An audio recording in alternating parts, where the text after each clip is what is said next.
الحمد لله الذي قدرنا في سابق علمه بالعدل والإحسان وزين بجواهر الجمعة ركاب الشهور واللعبان رب العالمين الذين ربنا في الدنيا بنعم الألبان الرحمن الرحيم في الحضور والديدان مالك يوم الدين فيه يحكم بالعدل والفضل والبرهان إياك نعبد حق المعبودية في كل حين وآن وإياك نستعين والأعداء من الجن والشياطين اهدنا الصراط المستقيم بالاستقامة على التوحيد والإيمان صراط الذين أنعمت عليهم بالهداية إلى سبيل الجنان غير المغضوب عليهم من أهل الكفر والشرك والطغيان ولا الضالين من أهل الهواء والبدع والعصيان آمين إجابة لله تعالى ولرسوله صلى الله عليه وسلم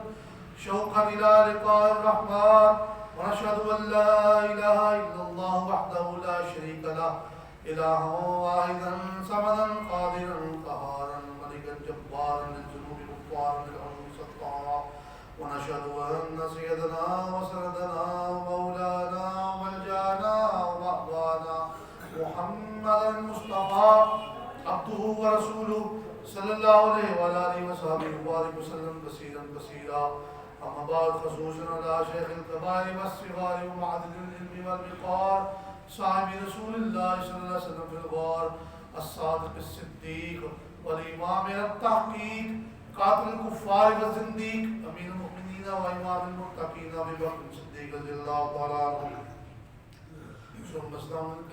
ثم السلام من الملك الوهاب على الإمام العدل المزين المسجد والمحراب من وافق رأيه بالوحي والكتاب أمين المؤمنين وإمام الأعدلين عمر بن الخطاب رضي الله تعالى عنه ثم السلام عليك المنان على أمير الزمان كامل الحياء والإيمان بعد الجود واللسان أمير المؤمنين وإمام المسلمين عثمان بن عفان رضي الله تعالى عنه ثم السلام عليك من الملك أمير المؤمنين وإمام الأسجين أسد الله الغالب إمام المشارق والمغارب على كل غالب علي بن أبي طالب كرم الله وجهه الكريم وعلى ولديه وقرة عينيه ورقبيه منكبيه الإمامين الهمامين السعيدين المقبولين أبي محمد الحسن وأبي عبد الله الحسين رضي الله تعالى عنهما وعلى أمهما سيدة النساء فاطمة الزهراء رضي الله تعالى عنها وعلى المطهرين من القدم إلى الرأس أمه الشريفين بين الناس حمزة واللباس وعلى من تبعهم من الناس ومن المهاجرين والأنصار والتابعين الأبرار الأخيار إلى دار القرار وسلم تسليما دائما كثيرا أما بعد فأعوذ بالله من الشيطان الرجيم بسم الله الرحمن الرحيم إذ يقول لصاحبه لا تحزن إن الله معنا وقال الله تعالى في مقام آخر والذي جاء بالصدق وصدق به صدق اللہ مولانا العظیم. تمام حمد و ثنا تعریف و توصیف اللہ جل مجدہ کی پاک پہ ہے بارگاہ کے لیے اور ارضوں خرموں درود و سلام رحمت للعالمین خاتم النبیین شفیع المذنبین میرے اور دو جہاں کے آقا و مولا کریم ابن کریم جواد ابن جواد سخی ابن سخی حضور نبی کریم رؤوف الرحیم رحمت للعالمین کی پاک بارگاہ قدس کے لیے اللہ رب العزت کا نام اللہ کا احسان ہے کہ جس نے محض اپنے فضل اور محض اپنے کرم سے ہم سب گنہگاروں کو نواز رکھا ہے اور اس کا پورا شکر ہے دوستوں کہ جس کی توفیق سے ہم آج جمعہ مبارک کے اس اجتماع میں اپنے پیر و مرشد کے آستانہ عالیہ پہ حاضر خدمت ہے. آج 22 جمادی الثانی کا دن ہے اور خلیفہ رسول خلیفہ بالفصل افضل البشر بعد الانبیاء حضور سیدنا ابو بکر صدیق رضی اللہ تعالیٰ عنہ آپ کا یوم وصال ہے. تو آج ہم انہی کے کچھ مناقب، انہی کی باتیں، ان کے احوال، ان کے کچھ اقوال آپ کے سامنے بیان کریں گے۔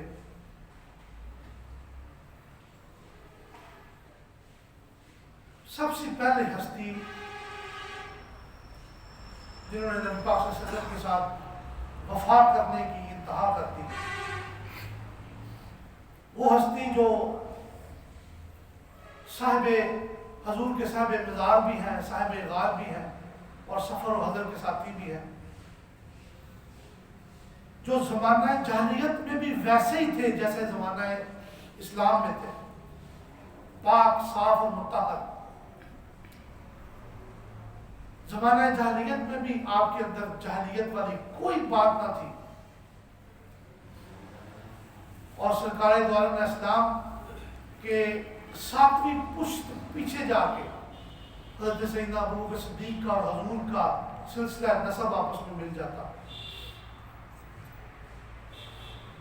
ایک بار سے نشین فرمانے حاضرین محترم کہ چاروں خلفاء راشدین جو ہیں یہ قریشی النسل ہیں، قریشی النسب یعنی قریش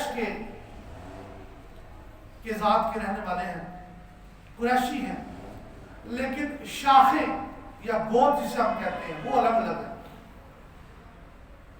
سیدنا ابوبکر صدیق قریشی ہیں لیکن ان کی شاخ کا نام ہے بنو تیم۔ سیدنا عمر فاروق بھی قریشی ہیں لیکن ان کی شاخ کا نام ہے بنو عدی۔ سیدنا عثمان غنی بھی قریشی ہیں لیکن ان کی شاخ کا نام ہے بنو امیہ، اور علی المرتضیٰ شیر خدا بھی قریشی ہیں لیکن ان کی شاخ اور نبی پاک کی شاخ ایک ہی ہے، بنو ہاشم۔ تو حضور بھی قریشی تھے، حضور بھی قریشی ہیں لیکن حضور کی شاخ مبارک کا نام بنو ہاشم ہے۔ چاروں خلفاء راشدین قریشی ہیں لیکن شاخیں الگ الگ ہیں۔ 2.5 سال بعد حضور کے پیدائش سے 2.5 سال بعد پیدا ہوئے، اور مردوں میں سب سے پہلے اسلام لانے والے۔ یہ ثابت بھی آپ کو حاصل ہے کہ آپ کی 3 نسلیں صحابی ہیں، باپ بھی صحابی، خود بھی صحابی، اولاد بھی صحابی۔ آپ کا نام عبداللہ حضور نے رکھا اسلام قبول کرنے کے بعد۔ ابو بکر آپ کی کنیت ہے، صدیق اور عتیق آپ کے القاب ہیں، اور والد کا نام ابو قحافہ اور دادا کا نام عثمان ہے۔ تو آپ کے ابا جان حضرت ابو قحافہ 97 سال کی عمر میں انہوں نے وصال فرمایا۔ انہوں نے اسلام قبول نہیں کیا تھا ابھی، تو سیدنا صدیق اکبر رضی اللہ تعالیٰ عنہ نے نبی کریم علیہ السلام کی بارگاہ قدس میں ایک دعا کروائی، یا رسول اللہ، حضور اللہ نے مجھے آپ کے صدقے ایمان عطا فرمایا، اسلام عطا کیا، لیکن میرے والد صاحب ابھی تک مومن نہیں ہوئے، مسلمان نہیں۔ تو حضور مہربانی فرمائے ان کے لیے دعا کریں، اللہ کریم ان کو ایمان عطا فرمائے۔ تو حضور نبی پاک صلی اللہ علیہ وسلم نے دعا فرمائی، تو کچھ دنوں کے بعد ہی حضور مسجد نبوی شریف میں تشریف فرما تھے، تو سیدنا ابوبکر صدیق اپنے ابا جی کا ہاتھ پکڑ کے مسجد میں داخل ہوئے۔ مسجد میں داخل ہوئے تو حضور ان کو دیکھ کے خوش ہوئے اور فرمانے لگے کہ آج کیسے آئے ہو؟ تو سیدنا ابوبکر صدیق نے عرض کیا، یا رسول اللہ میرے ابا کو کلمہ پڑھا دیں۔ تو حضور نے فرمایا، ابو بکر ان کو یہاں لانے کی کیا ضرورت تھی، تم مجھے خود اپنے گھر میں بلا رہے تھے۔ یعنی محبت کا اندازہ لگایا آپ نے، اور حضور کے شوق کا اندازہ کہ حضور نے سیدنا صدیق اکبر سے فرمایا کہ ان کو یہاں بوڑھے تھے نا، ضعیف تھے، ان کو یہاں لانے کی کیا ضرورت تھی، مجھے اپنے گھر میں بلاتے میں وہاں آ جاتا، وہاں آ کے ان کو کلمہ پڑھا دیتا۔ تو اتنا پیار تھا سیدنا صدیق اکبر۔ تو پھر آپ نے آپ کے ابا جان کو بٹھایا، کلمہ پڑھایا اور دائرہ اسلام میں۔ تو ان کے داخلے کے بعد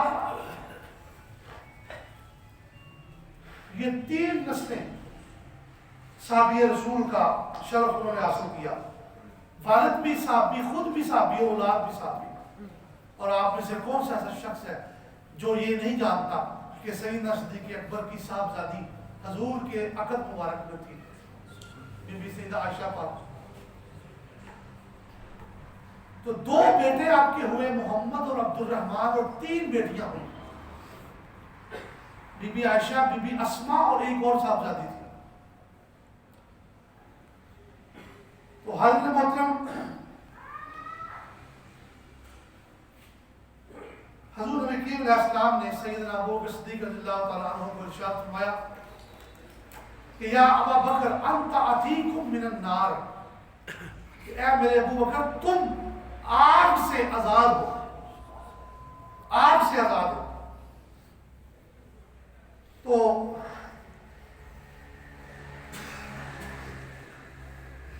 اس وقت کے بعد، اس ارشاد کے بعد آپ کا لقب عتیق پڑ گیا۔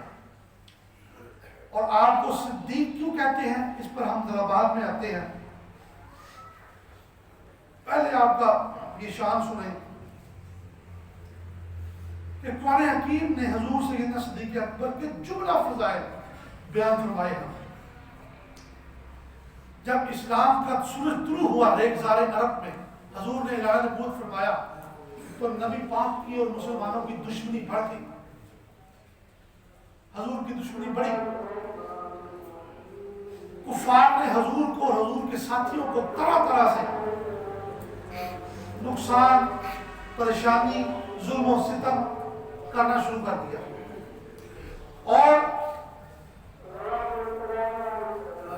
ایسے پرآشوب حالات میں بھی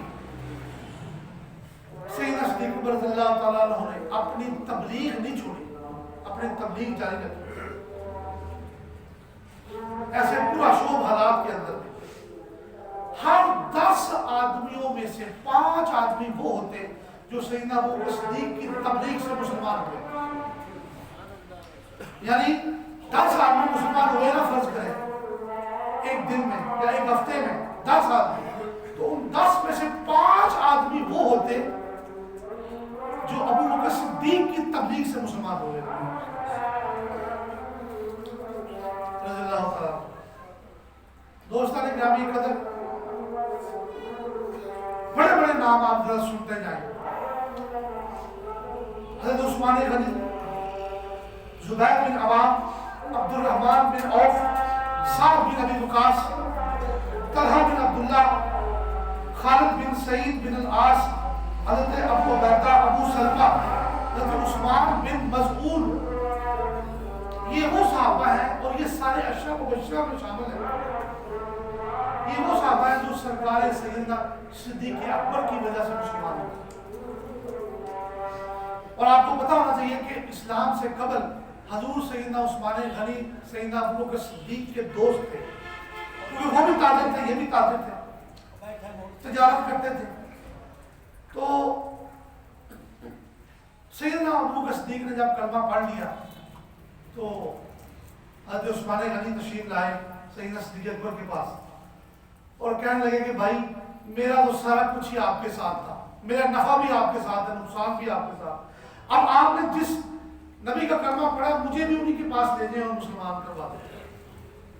تو سیدنا عثمان غنی رضی اللہ تعالیٰ عنہ کو بھی مسلمان کروایا تو سیدنا ابو بکر صدیق نے کروایا۔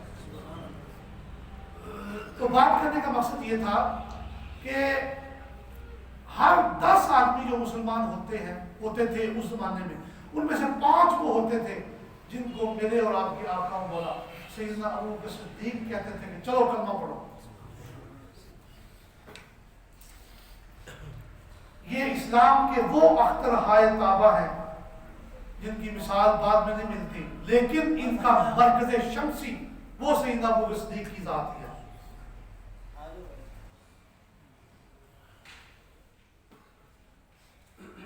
حضرت محترم یہ روشن ستارے ہیں، لیکن ان کا مرکز شمسی، ان کا سورج ابو بکر صدیق کی ذات تھی جن کے ارد گرد یہ گھومتے تھے۔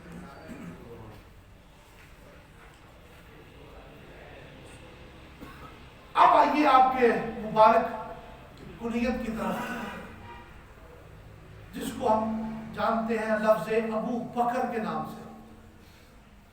اس کی بے کے اوپر پیش ڈال دیں تب بھی یہ با معنی ہے، زیر ڈال دیں تب بھی یہ با معنی ہے، اور زبر ڈال دیں تب بھی یہ با معنی ہے۔ اگر بے کے اوپر وقت پیش ڈالیں گے ابو بکر، تو اس کا کیا معنی ہوگا؟ یہ بھی با معنی ہے، تو اس کا معنی یہ ہوگا بکر کہتے ہیں صبح کے اجالے کو۔ قرآن پاک میں مختلف مقامات پر اللہ تعالیٰ نے یہ لفظ استعمال کیا ہے، بکرۃ و اصیلا، اللہ کو صبح شام یاد کرو۔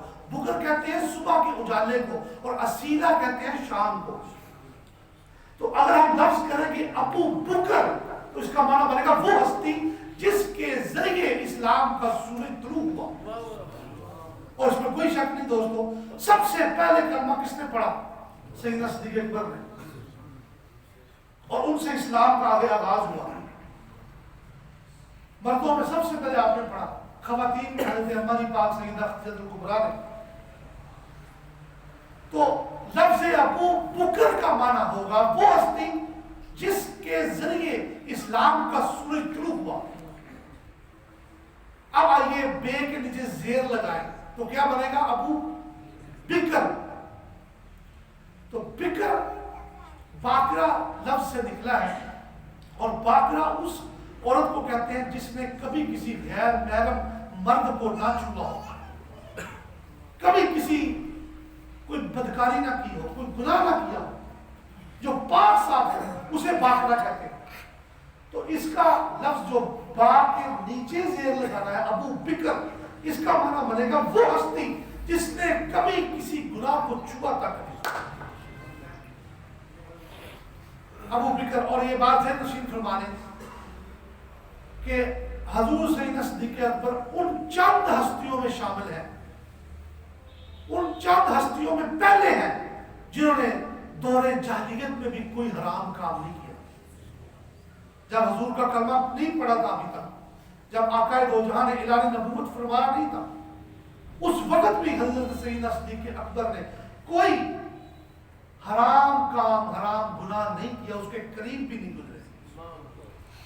وہ زمانہ جب شراب پانی سے زیادہ آسانی سے پی جاتی تھی، پانی سے زیادہ وافر مقدار میں ملتی تھی، اس زمانے میں بھی حضور سیدنا صدیق اکبر نے شراب کو چھوا تک نہیں، پینا تو دور کی بات۔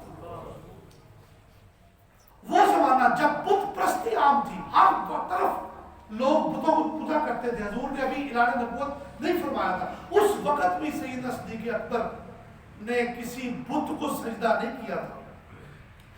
اور ایک واقعہ سننے بڑا تاریخ میں بڑا دلچسپ واقعہ آتا ہے، میں نے پہلے بھی آپ کو ایک دفعہ سنایا تھا کہ ایک دفعہ کیا ہوا کہ حضرت سیدنا صدیق اکبر کے ابا جان جو کہ بت پرست تھے پہلے، وہ حضرت ابوبکر صدیق کو مارتے ہوئے گھر میں داخل ہوئے، ان کو مار رہے تھے ڈنڈوں سے، اور چھوٹی عمر تھی آپ کی سیدنا صدیق اکبر کی 6-7 سال۔ تو آپ کی امی جان، ان کا نام تھا حضرت بی بی ام الخیر سلمہ، حضرت سیدنا صدیق اکبر کی والدہ محترمہ۔ تو انہوں نے اپنے شوہر ابو قحافہ سے پوچھا کہ بچے کو کیوں مار رہے ہیں آپ؟ ان کا نام دیا ابو بکر، تو اس وقت نام نہیں تھا، یہ تو حضور نے عنایت فرمایا بعد میں۔ تو اس کو کیوں مار رہے ہیں؟ تو والد صاحب ابو قحافہ کہنے لگے کہ میں اس کو لے کے گیا ہوں مندر بت کی عبادت کرنے کہ وہاں سجدہ ریز ہو، تو اس نے انکار کر دیا، بلکہ بت کو گالیاں نکالی۔ تو عمر پاک حضرت بی بی ام الخیر سلمہ جو کہ سیدنا صدیق اکبر کی والدہ محترمہ ہے، وہ فرمانے لگی اپنے شوہر کو، ابو بکر صدیق کے والد کو، کہ جناب آپ اس کو مت ماریں، اس کو چھوڑ دیں، میں آپ کو اس کے بچپن کا ایک واقعہ سناتی ہوں۔ اس کا جب یہ میرے پیٹ میں تھا ابو بکر، ماں کہہ رہی، تو میں گئی اپنے بت کی عبادت کرنے، وہاں سجدہ ریز ہونے، تو جیسے ہی میں بت کے آگے جھکنے لگتی، میری کمر میں اتنی شدید درد اٹھتی کہ مجھ سے جھکا ہی نہ جاتا۔ 2-3 دفعہ 4 دفعہ میں نے یہ کیا، لیکن مجھ سے جھکا ہی نہ گیا۔ تو میں بڑا پریشان ہوئی، تو میں ایک نجومی کے پاس جا پہنچی، آپ کی امی جان کہتی ہیں۔ نجومی کو میں نے کہا یہ میرے ساتھ معاملہ ہے کہ میں جب بھی اپنی عبادت پرارتھنا کے لیے جھکتی ہوں تو میری کمر میں بڑا درد ہوتا ہے۔ تو اس نجومی نے، وہ بھی صاحب علم تھا بڑا، اور اس کے پاس کتابوں کا علم تھا، قرآن پاک تو اس وقت نازل نہیں ہوئی تھی، پرانی بات ہے پہلے۔ تو اس نے کہا اما جی آپ کے پیٹ میں جو بچہ ہے یہ اللہ کے محبوب کا محبوب ہوگا، تو اس لیے وہ آپ کو جھکنے نہیں دیتا کسی غیر اللہ کے سامنے۔ یہ جو درد آپ کو اٹھتا ہے اسی بچے کی وجہ سے اٹھتا ہے۔ تو اے ابو قحافہ اس نے جب میرے پیٹ میں تھا تب مجھے جھکنے نہیں دیا، تو آپ اس کو کیوں مار رہے ہیں؟ اس کو چھوڑ دیں اس کے حال میں۔ تو یہ میں بات کر رہا ہوں دوستوں کہ حضور سیدنا صدیق اکبر کا دامن اس وقت بھی غلاظت سے پاک تھا جب ہر طرف غلاظت ہی غلاظت تھی۔ تو آپ سرکار سیدنا صدیق اکبر نے زمانہ جاہلیت میں بھی کوئی حرام کام نہیں کیا، کوئی گناہ نہیں کیا، اس کے قریب سے نہیں گزرے۔ یہی وجہ ہے کہ جب غار کے اندر حضور 3 دن اور 3 راتیں رہے تو وہاں پر حضور سیدنا صدیق اکبر حضور کی اور اپنی حالت دیکھ کر پریشان ہوئے، اور اللہ تعالیٰ نے ایک جملہ ارشاد فرمایا قرآن پاک میں، وہ میں آج اس کی وضاحت کرنا چاہتا ہوں جملہ، اور کوئی آیت مبارکہ اتاری، وہ واقعہ سارا قرآن پاک میں موجود ہے غار والا۔ تو اللہ کی نے فرمایا، آیت قرآنی ہے، اِذْ يَقُولُ لِصَاحِبِهِ لَا تَحْزَنْ إِنَّ اللَّهَ مَعَنَا۔ یہ حضور نے جملہ کہا تھا ابو بکر کو، تو اللہ نے اس کو آیت بنا دی، قرآن پاک کی آیت۔ حضور نے فرمایا اے میرے پیارے ابو بکر پریشان نہ ہو، اللہ کی ہمارے ساتھ ہے۔ کیونکہ نیچے وہ گھوڑوں کی ٹاپوں کی آوازیں آ رہی تھی، وہ تلاش کرتے کرتے اوپر بھی چلے گئے غار ثور میں۔ سارا واقعہ آپ کو پتا ہے، میں صرف لفظ حزن پہ آج تھوڑی سی ایک بات بتاؤں گا کہ حزن جو ہے وہ غم ہوتا ہے، غم کی بھی کئی اقسام ہے نا۔ حزن اس غم کو کہتے ہیں جو دوسرے کا ہو، اپنا نہیں، دوسرے کا غم، اس کو حزن کہتے ہیں۔ حزن جو اپنا غم ہو اس کو کئی نام دیے جا سکتے ہیں، اپنی تکلیف ہو اس کو کئی، حزن جو ہے حزن یہ کہتے ہیں دوسرے کو، دوسرے کے غم کو، دوسرے کو کوئی تکلیف ہو تو پریشان ہو۔ مثلا ایک دوست ہے، دوسرا دوست کسی مصیبت میں آ جائے تو پہلا دوست پریشان ہو جائے کہ میرا دوست بڑا پریشان ہے مصیبت میں، تو اس کو کہیں گے کہ پہلے کو دوسرے کا حزن ہے۔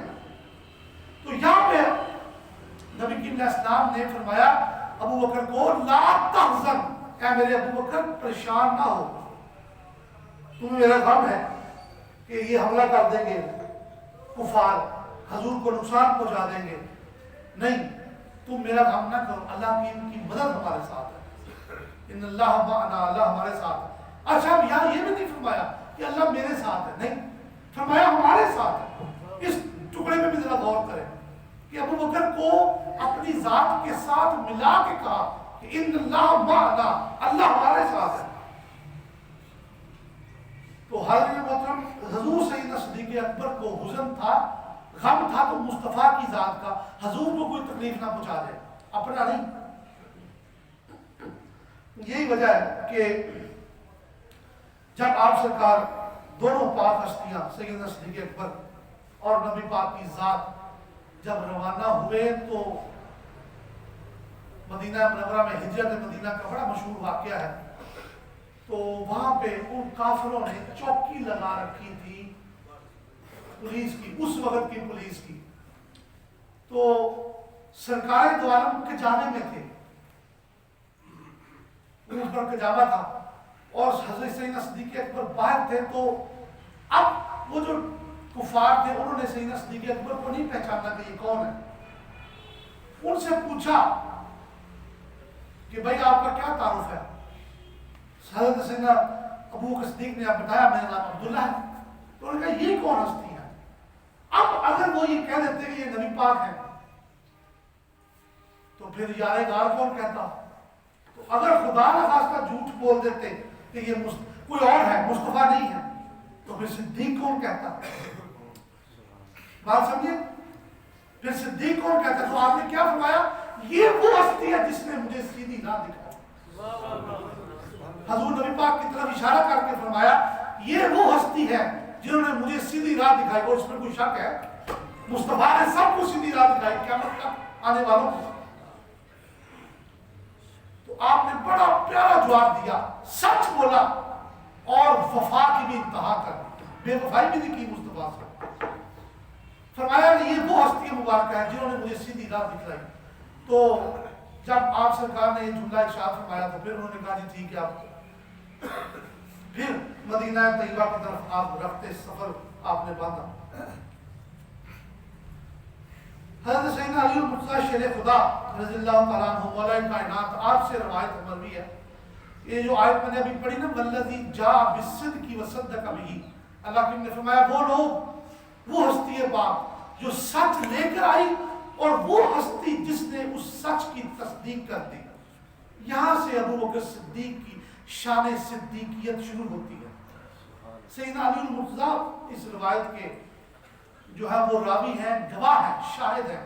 آپ فرماتے ہیں جاء بالصدق سے مراد نبی پاک کی ذات ہے، وصدق بہ سے مراد حضور سیدنا صدیق اکبر کی ذات ہے۔ واقعہ معراج ہوا بڑا مشہور، اگلا مہینہ معراج کا مہینہ ہے، معراج النبی کا مہینہ ہے۔ حضور تشریف لے گئے آسمانوں پر، حضور اللہ کریم نے نبی پاک کو اپنے دیدار فرد آثار سے نوازا، اور جب واپس آ رہے تھے تو سیدنا رسول اللہ نے جبریل امین کو فرمایا کہ یا جبریل ان قومی لا یصدقنی، میری قوم میری تصدیق نہیں کرے گی۔ تو سیدنا جبریل امین نے بڑے ہی ادب سے عرض کیا نبی پاک کی بارگاہ میں، یا رسول اللہ ان ابا بکر یصدقک، حضور سیدنا ابو بکر صدیق آپ کی تصدیق فرمائے، سیدنا صدیق اکبر رضی اللہ تعالیٰ۔ اور یہ عجیب اتفاق دیکھیں کہ جس دن نبی پاک نے اعلان نبوت فرمایا صفا پہاڑی پر کھڑے ہو کر، اس وقت بھی ابو بکر مکہ میں موجود نہیں تھے، اور جب معراج سے واپس تشریف لے آئے جس رات جس دن، اس وقت بھی صدیق اکبر مکہ میں نہیں تھے۔ تو واپس تشریف لے آئے تو پھر ابو جہل نے ایک سوال کیا سیدنا صدیق اکبر سے کہ اے ابو بکر، کوئی شخص اگر کہے، کوئی حضور کا نام نہیں لیا، کوئی شخص کہے کہ میں رات کے کچھ حصے میں ساتوں آسمانوں میں بھی گیا، جنت دوزخ دیکھ کے واپس آ گیا، تو یہ ممکن ہے؟ اس نے آپ نے فرمایا کوئی شخص کہے تو یہ ممکن نہیں۔ تو وہ کہتا ہے کہ تمہارے دوست محمد مصطفیٰ ایسے کہتے ہیں صلی اللہ علیہ وسلم۔ تو سیدنا صدیق اکبر نے پکار کر کہا کہ اگر وہ فرماتے ہیں تو یہ سچ ہے، یہ سچ ہے، یہ حقیقت ہے۔ تو سب سے پہلے وہ ہستی پاک جن کا نام ابو بکر صدیق ہے، انہوں نے حضور کے واقعہ معراج کی تصدیق کی۔ سیدنا صدیق اکبر وہ ہستی مبارکہ ہیں دوستان گرامی جنہوں نے سب سے پہلے حضور کے واقعہ معراج کی تصدیق فرمائی، اور پھر ایسی تصدیق کی کہ اللہ تعالیٰ نے ڈائریکٹ ان کو قرآن پاک میں صدیق کہا، اور وہاں سے پھر حضور کہ اس پیارے غلام ہمارے آقا کی شان صدیقیت کا آغاز ہوا۔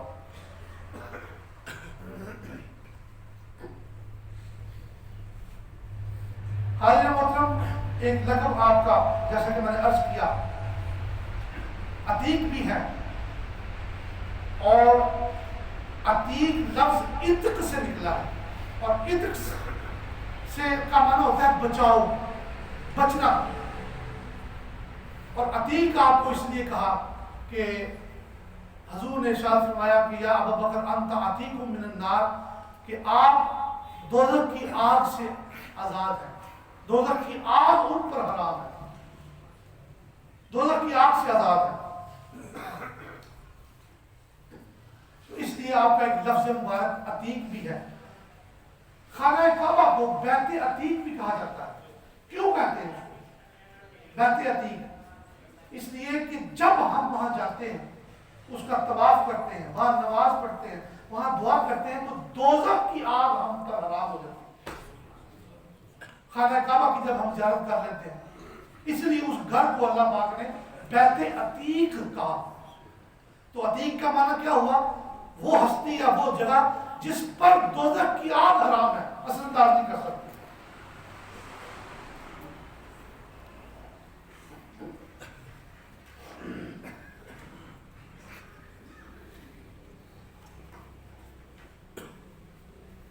ساری زندگی حضور کا ہر غزوہ مبارک میں ساتھ دیا، اور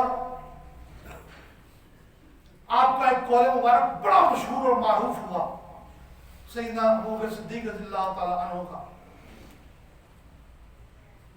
کہ حضور نے ایک سوال کیا مختلف صحابہ سے، ہر صحابی سے الگ الگ پوچھا، اور سوال کیا تھا کہ بتاؤ تمہیں دنیا میں کیا پسند ہے؟ سب نے جو اس وقت موجود تھے صحابہ کرام کی بار وہ انہوں نے جواب دیا۔ سب سے پہلے سیدنا ابوبکر صدیق سے پوچھا تو عرض کی حضور مجھے 3 چیزیں پسند ہیں۔ سیدنا صدیق اکبر نے عرض کیا یا رسول اللہ مجھے 3 چیزیں پسند ہیں دنیا میں، اس دنیا میں۔ تو حضور نے فرمایا بتاؤ کون سی 3 چیزیں؟ تو سیدنا صدیق اکبر رضی اللہ تعالیٰ عنہ نے عرض کیا یا رسول اللہ پہلی چیز ہے کہ میں ہر وقت آپ کو دیکھتا رہوں، النظر الیک، دوسرا میرے پاس جو کچھ ہے میں سب کچھ آپ پر لوٹا دوں، آپ پر قربان کر دوں، انفاق الیک، اور دوسرا حضور میری یہ خواہش ہے دنیا میں کہ میں ہر وقت آپ کے سامنے بیٹھا رہا کروں۔ پہلا کہ ہر وقت آپ کی زیارت کرتا رہا کروں، دیکھتا رہا کروں، دوسرا میرے پاس جو کچھ ہے وہ سب کچھ آپ کی خدمت میں قربان کر دوں، اور تیسرا حضور آپ کے ہاتھوں کے درمیان یعنی آپ کے سامنے چہرہ انور پر بیٹھا رہوں۔ یہی واقعہ جو میں نے عرض کیا دوستو، یہی بات اس واقعے کی شاہد ہے۔ اس واقعے میں سے نکلتی ہے کہ غزوہ تبوک جب ہوا، بڑا مشہور غزوہ، اس وقت ہر صحابی نے اپنے اپنے حیثیت کے مطابق جہاد کے لیے سامان عطا کیا۔ حضور سیدنا عمر فاروق نے اپنے گھر کا آدھا سامان پیش کر دیا، اور سیدنا ابوبکر صدیق رضی اللہ تعالیٰ عنہ آپ سرکار نے اپنے گھر کا سارا سامان حتیٰ کہ اپنے جسم کے کپڑے اتار کر دے دیے، اور آپ کے دروازے کے آگے ایک ٹاٹ کا کپڑا لٹکا ہوا تھا، وہ اتار کر اپنا صدر چھپایا، ایک ٹاٹ کا کپڑا اس سے، اور سارا سامان دے دیا۔ اور روایت میں آتا ہے کہ سیدنا ابوبکر صدیق رضی اللہ تعالیٰ عنہ اپنی دیواروں میں ایسے ہاتھ مارتے تھے کہ کوئی سوئی بھی باقی اگر بچ جائے تو وہ بھی میں مصطفیٰ کی بارگاہ میں پیش کرتا ہوں، سوئی بھی میرے گھر موجود نہ رہے۔ تو حاضرین محترم پھر تاریخ گواہ ہے، بڑا مشہور واقعہ ہے کہ جبریل امین حاضر ہوئے حضور کی بارگاہ قدس میں، تو انہوں نے بھی اسی خاص قسم کا وہ ٹاٹ کا لباس پہن رکھا تھا۔ تو حضور نے آسمان کی طرف نظر دوڑائی تو دیکھا سارے فرشتے وہی لباس پہنا ہوا ہے۔ تو حضور نے پوچھا جبریل یہ لباس کیسا ہے، یہ کیا چکر ہے آج، یہ کیا بات ہے، کیا حکمت ہے؟ تو حضرت سیدنا جبریل امین نے عرض کی یا رسول اللہ کریم آقا، حضور آپ کے ابو بکر کی ادا اللہ کریم کو اتنی پسند آئی کہ انہوں نے حکم دے دیا کہ سارے فرشتے آج یہ لباس پہنو جو میرے مصطفیٰ کے صدیق اکبر نے پہنا ہوا، سارے کے سارے فرشتے۔ تو حضرت محترم سیدنا جبریل امین اللہ تعالیٰ کا پیغام لے کر آئے سیدنا ابو بکر صدیق کے لیے، اور قرآن گواہ ہے اس مبارک واقعے کا۔ جبریل امین نے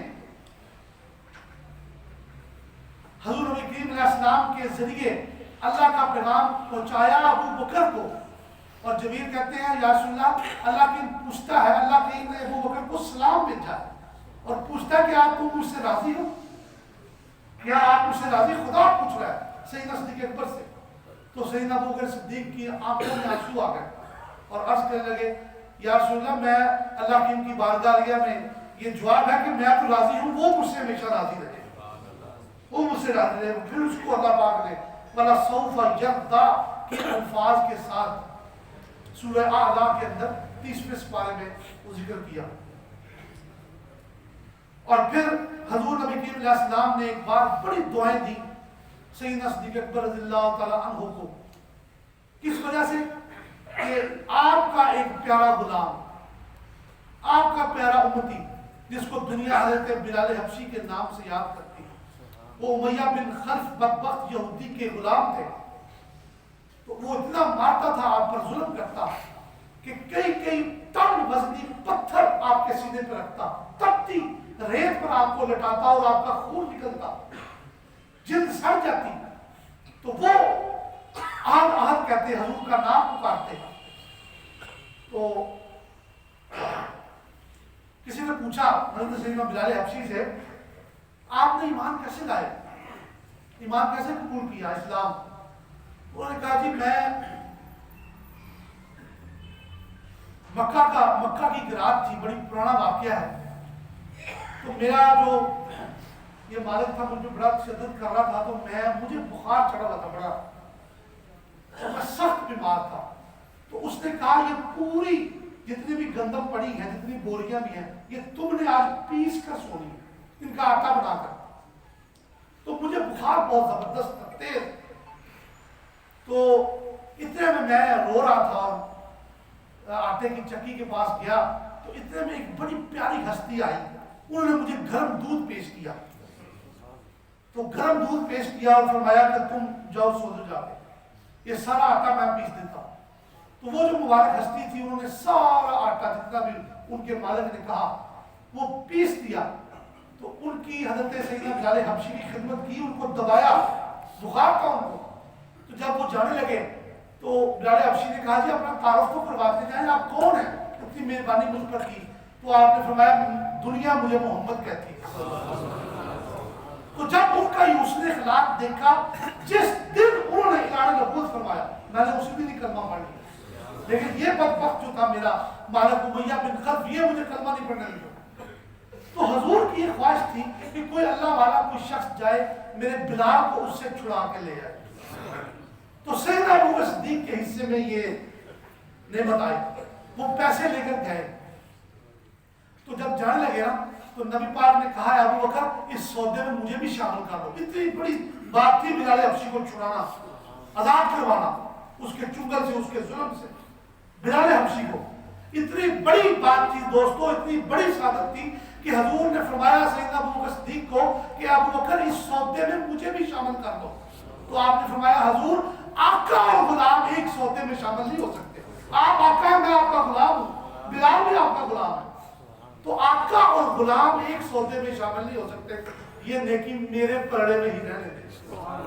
تو آپ گئے، اس نے منہ مانگی، جتنا اس نے پیسے مانگے، دینار درہم، سیدنا صدیق اکبر نے اس کو منہ میں مارے اور سیدنا بلال حبشی رضی اللہ تعالیٰ عنہ ان کو چھڑا کر جو ہے وہ لے آئے۔ اور حضرت محترم پھر تاریخ گواہ ہے کہ آپ وہ غلام ہوئے حبشہ کے رہنے والے، چاہے ہونٹ موٹے تھے، چاہے ناک مبارک آپ کی موٹی تھی، لیکن چلتے زمین پر تھے تو ان کی آواز حوروں کے دلوں میں عرش پر، جنت پر سنی جایا کرتی تھی۔ تو یہ وہ غلام ہوئے، تو ان کو حضور سیدنا صدیق اکبر رضی اللہ تعالیٰ عنہ نے چھڑا کر حضور کی بارگاہ قدس میں پیش کر دیا۔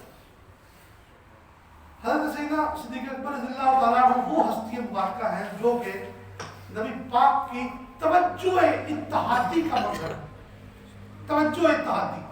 اب نگاہ اتحادی یا توجہ اتحادی کیا ہے، اس کی پہلے ایک مثال سنیں کہ شیخ جب اپنے مرید پر یا نبی اپنی امتی پر نگاہ اتحادی ڈالتا ہے، نگاہ اولیاء اور نگاہ مصطفیٰ کی کئی اقسام ہیں، ہم تو وہ جانتے نہیں اور بیان نہیں کر سکتے، لیکن جو ہمارا کم علم ہے اس کے مطابق اللہ والے جب اپنے مریدوں پر، اپنے پاس آنے والوں پر نگاہ ڈالتے ہیں، اس کی 7 اقسام ہوگی سینکڑوں، لیکن ہمیں اتنی معلوم ہے، ہمارا کم علم، ہمارا ناقص علم اتنا کہتا ہے، اس کی 7 اقسام ہیں۔ ان میں سے ایک قسم ہے نگاہ اتحادی، توجہ اتحادی۔ اس میں جب شیخ اپنے مرید پر نگاہ ڈالتا ہے تو وہ نگاہ اتحادی ڈالے تو اس کا یہ ہوتا ہے کہ اس کے باطن کے ساتھ ساتھ اس کے ظاہر کو بھی اپنے جیسا کر لیتا ہے، یعنی شکل بھی اپنے جیسی بنا لیتا ہے۔ اب اس کی ایک مثال، بڑا مشہور واقعہ میں اکثر بیان کرتا ہوں کہ حضرت باقی باللہ رحمۃ اللہ علیہ ایک بہت بڑے اللہ کے ولی اور ان کے خاندان نقشبندیہ کے امام اور ہندوستان میں نقشبندی سلسلہ کے بانی خواجہ مجدد الف ثانی کے پیر و مرشد حضرت خواجہ باقی باللہ رحمۃ اللہ علیہ، ان کا ایک نان بھائی تھا، تو رات کو آدھی رات مہمان آ گئے، کچھ مہمان آئے تو انہوں نے اس کو اٹھایا، بیٹا اٹھو میرے مہمان آئے، کھانا بتاؤ۔ آدھی رات کا وقت، وہ اللہ والے تھے، وہ بھی کچھ روحانی لوگ تھے، تو وہ آنکھیں ملتا ہوا اٹھا، اس نے بڑی محبت سے آٹا گودا کھانا پکایا، گرم کیا سالن اور ان مہمانوں کے آگے رکھا. تو حضرت خواجہ باقی باللہ رحمۃ اللہ تعالیٰ علیہ بڑا خوش ہوئے اور کہا بیٹا تم نے آج میرے مہمانوں کو خوش کیا، خدا تم سے خوش ہو جائے، مانگو کیا مانگتے ہیں، آج تم نے مجھے خوش کیا، مانگو کیا مانگتے ہو. تو اس نے نہ دنیا مانگی، نہ جاہ و جلال مانگا، نہ عزت و حشمت مانگی، نہ ہیرے جوہرات مانگے، نہ سونا چاندی مانگا. اس نے کہا حضور مجھے اپنے جیسا کرتے. بس وہ سیدھا تھا نا، بالکل سیدھا درویش آدمی تھا اور درویشوں کا ہی غلام تھا. باقی باللہ رحمۃ اللہ علیہ کا نان بھائی روٹیاں پکانے والا تھا. تو اس نے کہا حضور مجھے اپنے جیسا کرتے. تو آپ نے حضرت باقی باللہ نے اس پر توجہ اتحادی ڈالی، نگاہ اتحادی، جس کا میں ابھی ذکر کرنے لگا ہوں، نگاہ اتحادی ڈالی.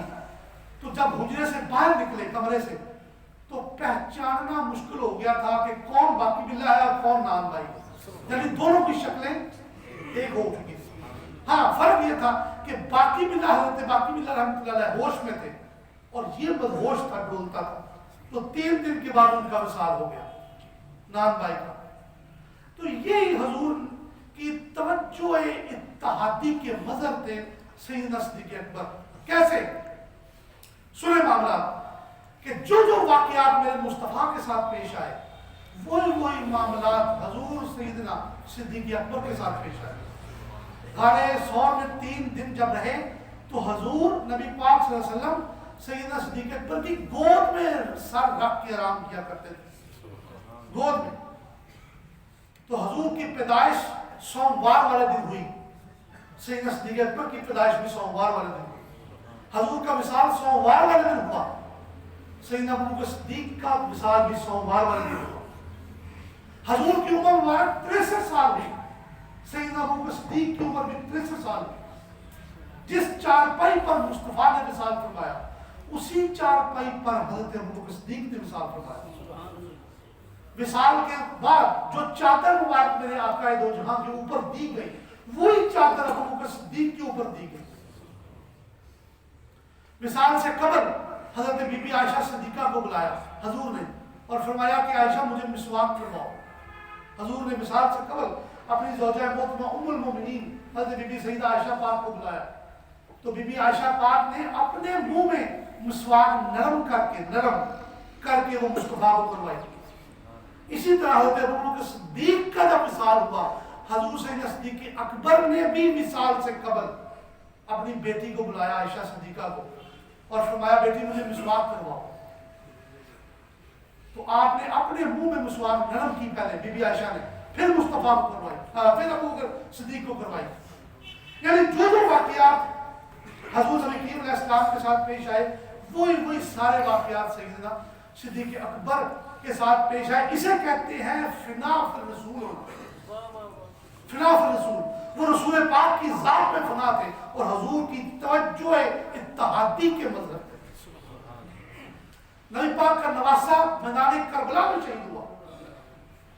حضرت ابوبکر صدیق کا نواسہ حضرت عبداللہ بن زبیر بھی شہید ہوا اور ان کی لاش کو خانہ کعبہ میں حجاج بن یوسف بدبخت نے لٹکا دیا. جب یہ پیدا ہوئے نا عبداللہ بن زبیر تو حضور خود گڑتی دینے گئے. یہ بی بی اسما کے بیٹے تھے اور بی بی اسما حضرت عائشہ سے چھوٹی تھی، سیدنا صدیق اکبر کی بیٹی. تو حضور خود ان کو گڑتی دینے گئے. گڑتی دینے تحنیک جسے عربی میں کہتے ہیں. عبداللہ بن زبیر کو، زبیر بن عوام کے یہ بیٹے تھے، بی بی اسما کے بیٹے. تو خود ان کو گڑتی دینے گئے. تو جب یہ بڑے ہوئے، جوان ہوئے، شہید ہوئے تو ان کی لاش جب لٹکا دی گئی خانہ کعبے کے سیر میں تو کسی بندے نے کہا جی اب شام تک تو اس میں سے بدبو شروع ہو جائے گی اس لاش میں سے. تو ایک صحابی تھے بڑے 90-95 سال کے بوڑھے، انہوں نے کہا یہ ہستی وہ ہستی ہے جس کو نبی پاک نے جب یہ پیدا ہوا حضور نے خود اپنی گھڑتی دی، اس کے جسم سے بدبو نہیں آ سکتی. حضور کے لعاب دان کا اتنا اثر ہے اس جسم میں. یہ جس جسم کو تم کہتے ہو بدبو آ جائے گی، اس جسم کے اندر نبی پاک کا لعاب شامل ہے کہ اس میں سے بدبو نہیں آ سکتا۔ تو حضرت محترم یہ سیدنا ابو بکر صدیق کے نواسے تھے، حضرت عبداللہ ابن زبیر رضی اللہ تعالیٰ عنہما۔ بڑا مشہور واقعہ آخر میں وہ بھی سنتے جائیں آپ کے وصال کا، کہ حضور سیدنا ابو بکر صدیق رضی اللہ تعالیٰ عنہ نے اپنے وصال سے قبل کچھ دن پہلے حضرت علی کو اپنے پاس بلایا اور فرمانے لگے کہ علی جب میرا وصال ہو جائے، بخاری میں بھی اور مسلم میں بھی یہ روایت موجود ہے، جب میرا وصال ہو جائے تو مجھے غسل دینا، مجھے کفن پہنانا، میرا جنازہ کروا کے حضور نبی کریم علیہ السلام کی بارگاہ میں لے جانا۔ میری خواہش ہے کہ میں مصطفیٰ کے ساتھ دفن ہوں، تو میری جنازہ اٹھا کے حضور کی بارگاہ قدس میں لے جانا اور آواز لگانا کہ یا رسول اللہ وہ غار والا ساتھی آیا آپ کا، اس کے لیے کیا حکم ہے؟ اگر حضور اجازت دیں، سیدنا صدیق اکبر علی المرتضیٰ کو وصیت فرما رہے ہیں، اگر اجازت دیں تو مجھے حضور کے قدموں میں دفن کرنا، پہلو میں، تو اگر اجازت نہ دیں تو مجھے جنت البقیع میں دفن کرنا۔ یہ سیدنا ابو بکر صدیق نے وصیت فرمائی مولا علی شیر خدا کو۔ تو وہی ہوا دوستان گرامی، آج کا وصال مبارک ہوا، آج 22 جمادی الثانی ہے، آپ کا یوم وصال ہے۔ وصال ہوا تو آپ سیدنا علی المرتضیٰ نے مولا کائنات نے غسل مبارک دیا، دیگر صحابہ نے بھی دیا، جنازہ مبارک پڑھایا۔ پہلے خلیفہ اسلام اور حضور کے منظور نظر، حضور کے غلام، حضور کے منظور نظر سیدنا صدیق اکبر کی پاک چارپائی اٹھا کر حضور نبی پاک کے روضہ انور کے سامنے رکھ دی، اور سیدنا علی المرتضیٰ نے بڑے ادب سے آواز لگائی کہ یا رسول اللہ آپ کے غار والا ساتھی آیا ہے، اس کے لیے کیا حکم ہے؟ تو حضرت محترم بخاری اور مسلم کی روایات شاہد ہیں، گواہ ہے کہ حضور کے روضے کے دروازے کے دونوں پٹ کھل گئے اور اندر سے آواز آئی کہ میرے یار کو میرے ساتھ ملا دو، اوصل الحبیبہ الی الحبیب، دوست کو اس کے دوست کے ساتھ ملا دو۔ تو پھر یہ جب اشارہ ملا، یہ حکم ملا، تو سیدنا صدیق اکبر رضی اللہ تعالیٰ عنہ کو حضور نبی کریم علیہ السلام کے پاک پہلو میں دفن کیا گیا۔ اور یہ وہ جگہ ہے دوستو کہ جو عرش عظیم سے بھی بلند ہے، جس کی شان، جہاں پر اس وقت میرے اور آپ کے تاجدار آقا اور یہ دو مقدس ترین ہستیاں ابو بکر اور عمر اس وقت آرام فرما۔ حضرت پیر سید نصیر الدین نصیر گولڑی کے شعر کے ساتھ میں آپ آج کی گفتگو کا اختتام کرنے لگا ہوں۔ ان کی ایک بڑی مشہور نعت ہے کہ لو مدینے کی تجلی سے لگائے ہوئے ہیں، اس میں ایک شعر ہے، وہ کہتے ہیں کہ نام سن کر ابو بکر و عمر کا لب پر، نام سن کر ابو بکر و عمر کا لب پر کیوں بگڑتا ہے وہ پہلو میں سلائے ہوئے۔ تو دوستو جو ابو بکر صدیق کے ساتھ بغض رکھتا ہے وہ ڈائریکٹ مصطفیٰ کے ساتھ بغض رکھتا ہے، اور جو مصطفیٰ کے ساتھ بغض رکھتا ہے وہ ڈائریکٹ اللہ رب العزت کے ساتھ اس کا معاملہ ہے۔ تو ہمیں اور ہماری اولادوں کو حضور سیدنا صدیق اکبر کی غلامی میں رکھے اللہ کریم۔ آپ نے جو مصطفیٰ کریم کا غلامی کا علم بلند کیا پوری دنیا میں، پورے عالم اسلام میں، اس علم کے نیچے ہمیں بھی اللہ کی جگہ عطا فرما دے۔ اللہ کی ہمیں حضور سیدنا صدیق اکبر کے اسوہ حسنہ پر، نقش قدم پر چلنے کی توفیق عطا فرمائے۔ اللہ کی ہماری معروضات کو قبول و منظور فرمائے۔ آمین وآخر دعوانا الحمدللہ رب العالمین، والصلاة والسلام علی اشرف الانبیاء والمرسلین، خاتم النبیین، شفیع المذنبین، صلی اللہ تعالی علیہ سیدنا محمد وعلی آلہ وصحبہ اجمعین۔ بارک اللہ لنا ولکم فی القرآن العظیم ونفعنا ایاکم بالآیات والذکر الحکیم، انہ تعالی جواد کریم قدیم ملک الرؤوف الرحیم۔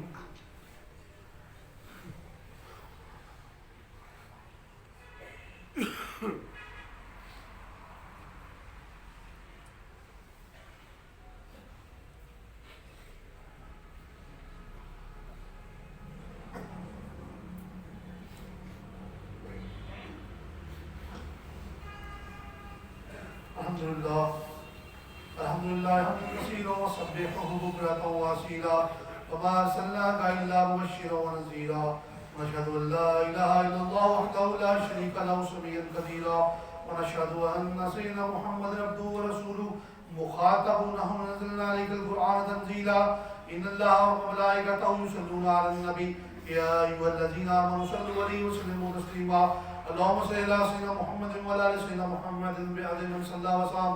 اللهم صل على سيدنا محمد وعلى ال سيدنا محمد بعدد من قعد مقام.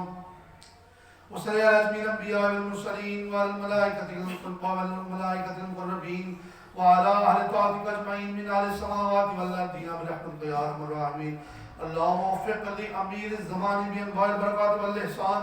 اللهم انصر من نصر دين سيدنا محمد صلى الله عليه وسلم واجعلنا منهم، واخذل من خذل دين سيدنا محمد صلى الله عليه وسلم ولا تجعلنا منهم. عباد الله رحمكم الله، ان الله يأمر بالعدل والاحسان وإيتاء ذي القربى وينهى عن الفحشاء والمنكر والبغي يعظكم لعلكم تذكرون.